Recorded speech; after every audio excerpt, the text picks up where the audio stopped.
PM Narayan, Pakistan പക്ഷെ ഒരു യുദ്ധത്തിനൊക്കെ സന്നദ്ധമായ അവസ്ഥയിലാണ്. ഇപ്പോൾ സിംല കരാർ ഞങ്ങൾ മരവിപ്പിച്ചു എന്നൊക്കെ പ്രഖ്യാപിക്കുന്നു. ഇപ്പോൾ റട്ടറയ്ക്ക് എന്നുള്ളതിനപ്പുറത്ത് പാകിസ്ഥാന്റെ ഇപ്പോഴത്തെ അവസ്ഥ കുറച്ച് ദയനീയമല്ലേ? അവരെ സംബന്ധിച്ച് നോക്കൂ, അവരുടെ എല്ലാ ബോർഡറുകളും എല്ലാ അതിർത്തികളും അശാന്തമാണ്. അഫ്ഗാനിസ്ഥാനുമായി താലിബാനുമായി അവർക്ക് നല്ല ബന്ധമല്ല. ഇറാൻ ബോർഡർ അശാന്തമാണ്. ബലൂച്ച് വിമതർ വലിയ തോതിൽ അവർക്ക് തലവേദന ഉണ്ടാക്കിക്കൊണ്ടിരിക്കുകയാണ്. പാക് താലിബാൻ വളരെ ശക്തമാണ്. ഇങ്ങനെയൊക്കെ നോക്കുമ്പോൾ ആഭ്യന്തരമായ പ്രശ്നങ്ങളുണ്ട്. ഇപ്പോഴത്തെ സിവിലിയൻ ഭരണകൂടം, ഷഹബാസ് ഷെരീഫിന്റെ ഭരണകൂടവും വളരെ വീക്കാണ്. ഇങ്ങനെയൊക്കെയുള്ള സാഹചര്യത്തിൽ പിന്നെ അമേരിക്കയ്ക്ക് പഴയതുപോലെ താല്പര്യമില്ല. ചൈന പോലും അവർ ഈ ബെൽറ്റ് ആൻഡ് റോഡ് ഇനീഷ്യേറ്റീവിന്റെ ഭാഗമായിട്ട് ധാരാളം പണം അവിടെ ചെലവഴിച്ചെങ്കിലും ചൈന പോലും പഴയതുപോലെ പാകിസ്ഥാനിൽ അത്ര ഇൻട്രസ്റ്റഡ് അല്ല എന്ന നിലയിൽ നോക്കുമ്പോൾ പാകിസ്ഥാൻ ദുർബലമാണ്. ഈ വർത്തമാനം പറയുക എന്നുള്ളതിനപ്പുറത്ത് ഒരു യുദ്ധത്തിനൊക്കെ ഉള്ള ശേഷി പാകിസ്ഥാൻ ഉണ്ടോ? ശരിയാണ് അഭിലാഷ് പറഞ്ഞത്. അതാണ് ഞാൻ നേരത്തെ സൂചിപ്പിച്ചത്. അതായത് 2001-നും 2008-നും ശേഷം ഇന്ത്യ ഒരുപാട് ദൂരം നടന്നിട്ടുണ്ടെന്നും പാകിസ്ഥാൻ അതേ നിലയിൽ തന്നെ നിൽക്കുകയാണെന്നും നേരത്തെ സൂചിപ്പിക്കാനുള്ള കാരണം അതാണ്.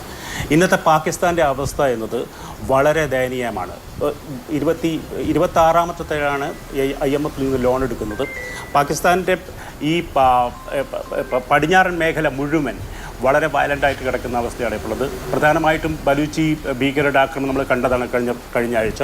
അതേപോലെ തെഹ്രീക്കെ താലിബാൻ പാകിസ്ഥാൻ അഫ്ഗാനിസ്ഥാൻ റിലേഷൻ, ഇങ്ങനെ നോക്കുകയാണെങ്കിൽ ഒരു ഇൻറ്റേർണൽ പൊളിറ്റിക്സ് പാകിസ്ഥാനെ സംബന്ധിച്ചിടത്തോളം തീരെ കൺഡ്യൂസീവ് അല്ല ഇപ്പോൾ ഒരു യുദ്ധത്തിന് പോകാൻ. അത് ഒന്ന്.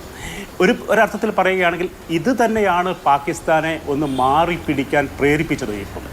അപ്പം ആസിഫ് മുനീർ കഴിഞ്ഞ ആഴ്ച ഒരു പ്രസംഗം നടത്തുകയുണ്ടായി. അതിലാണ് ഈ വളരെ പ്രൊവോക്കേറ്റീവായിട്ട്, അതായത് ഇന്ത്യക്കും ഹിന്ദുക്കൾക്കും മുസ്ലിങ്ങൾക്കും ഒരുമിച്ച് താമസിക്കാൻ പറ്റില്ല, കാശ്മീർ പാകിസ്ഥാൻ്റെ അവിഭാജ്യ ഘടകമാണെന്നെല്ലാം പറഞ്ഞുള്ള ഒരു വളരെ പ്രൊവോക്കേറ്റീവായിട്ടൊരു പ്രസംഗം നടത്തുകയും അതിൽ നിന്നുള്ള ചില സൂചനകൾ നമുക്ക് കാണാൻ പറ്റും.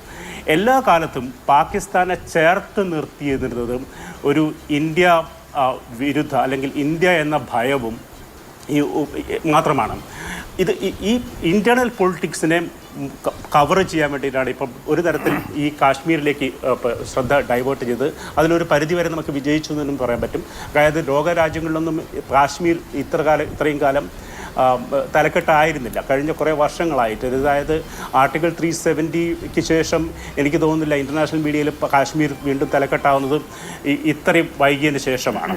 അപ്പോൾ ഇങ്ങനൊരു കോണ്ടെക്സ്റ്റ് നോക്കുകയാണെങ്കിൽ പാകിസ്ഥാനെ സംബന്ധിച്ചിടത്തോളം വളരെ വളരെ ഡിഫിക്കൽട്ടായിട്ടുള്ളൊരു പൊളിറ്റിക്കൽ ഇക്കണോമിക് കണ്ടീഷനിൽ കൂടെയാണ് രാജ്യം കടന്നു പോകുന്നത്. അതുകൊണ്ട് പാകിസ്ഥാൻ്റെ സൈഡിൽ നിന്നും ഇനീഷ്യേറ്റീവ് എടുത്തൊരു യുദ്ധം ഉണ്ടാവുക എന്നത് ഇന്നത്തെ സാഹചര്യത്തിൽ സാധ്യത വളരെ കുറവാണ്. ഇത്തരത്തിൽ പറഞ്ഞ പോലെ ഈ വാർ ആയിട്ട് പ്രഖ്യാപിക്കുമെന്നെല്ലാം പറയുകയാണെങ്കിൽ പക്ഷേ അതിനപ്പുറത്തേക്കൊന്നും പാകിസ്ഥാൻ കടക്കാൻ സാധ്യതയില്ല. ഞാൻ നേരത്തെ ഒരു കാര്യം കൂടെ സൂചിപ്പിക്കും അതിനകത്ത്. അതായത് ഇന്ത്യയുടെ ഭാഗത്തു നിന്നും വളരെ എക്സ്പ്ലിസിറ്റ് ആയിട്ടുള്ളൊരു യുദ്ധത്തിലേക്ക് കാര്യങ്ങൾ നീക്കാനുള്ള സാധ്യതയില്ല. കാരണം കഴിഞ്ഞ ഒരു 10-60 വർഷമായിട്ട് പാകിസ്ഥാൻ പരീക്ഷിച്ച് വിജയിച്ചൊരു പരിപാടിയുണ്ട്. അതായത് ഇന്ത്യയെ 1000 മുറിവുകളുണ്ടാക്കി ചോരയൊലിച്ച് മരിക്കാൻ വേണ്ടി വിടുക എന്നുള്ളത്. ഇതേ തന്ത്രമാണ് ഇപ്പോൾ പലപ്പോഴും ഇന്ത്യ തിരിച്ച് പാകിസ്ഥാൻ്റെ മേലെ പ്രയോഗിക്കുന്നത്.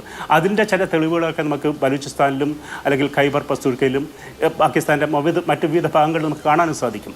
ഇങ്ങനെ പാകിസ്ഥാനിലെ ഉള്ളിലുള്ള വൈരുദ്ധ്യങ്ങളെ നമുക്ക് ഹൈലൈറ്റ് ചെയ്യാനും അതിനെ ചൂഷണം ചെയ്യാനും പറ്റുകയാണെങ്കിൽ ഇന്ത്യക്ക് വലിയ മുതൽ മുടക്കമില്ലാതെ തന്നെ പാകിസ്ഥാനെ ഡീസ്റ്റെബിലൈസ് ചെയ്യാൻ പറ്റുന്ന ഒരു സാഹചര്യമാണ് ഇപ്പോൾ ആ രാജ്യത്ത് നിലനിൽക്കുന്നത്. തീർച്ചയായിട്ടും പാകിസ്ഥാൻ ദുർബലമായ ഒരു അവസ്ഥയിലാണ് എന്നുള്ളത് കൂടി നമ്മൾ ശ്രദ്ധിക്കണം.